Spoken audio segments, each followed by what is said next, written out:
Yes, my name is Michael Kitchen, and I'm part of a movement that I feel blessed to be a part of. It is starting with the restoration of the true Tetragrammaton, or the true name of the true deity of Moses.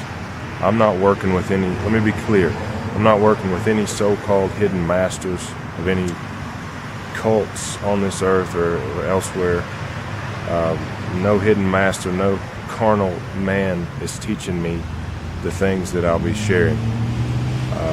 These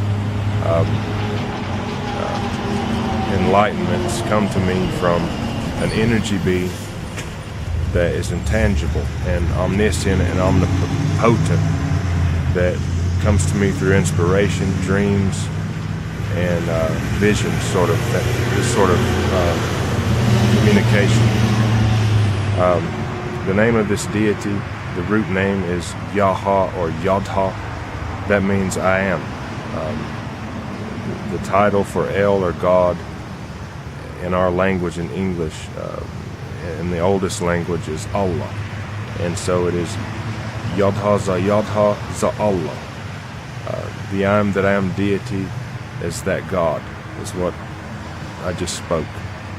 So I'll be posting something shortly.